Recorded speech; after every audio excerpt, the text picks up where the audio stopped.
Добар ден.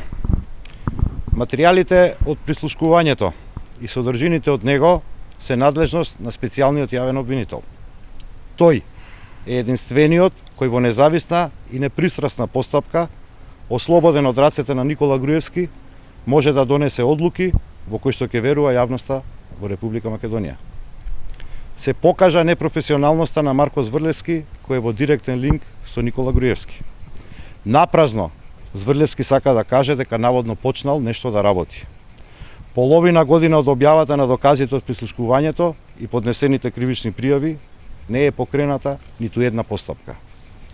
Соопштението од Зврлевски следува откако е договорено специјален јавен обвинител да ги работи предметите за функционерите чија што одговорност тој ја крие.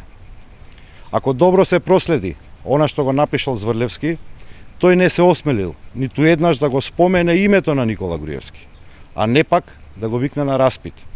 И покрај огромниот скандал со парцелите на Водно, во кој што е вмешан Никола Груевски како премиер.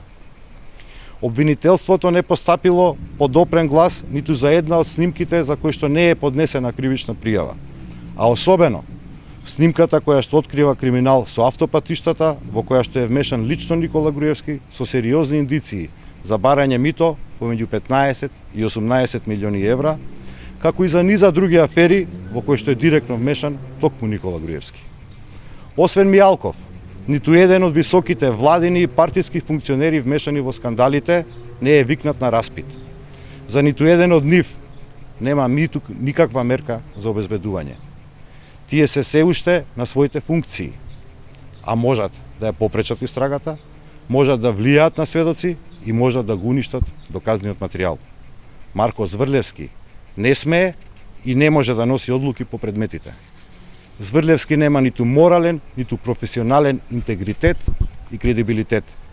Токму затоа е договорен специјален јавен обвинител. Ништо не е разјаснето и ништо не е готово. Единствено што може да направи Марко Зврлевски е да поднесе оставка. Благодарам, повелете се прашање. Обвинителството го бара оригиналниот медиум на кој е снимано прислушувањето, ќе им го дадете? Ако обвинителството ја работеше својата работа онака како што требаше да биде запечатени просториите на Управата за безбедност и контраразузнавање, таму ќе го најдеше оригиналниот медиум.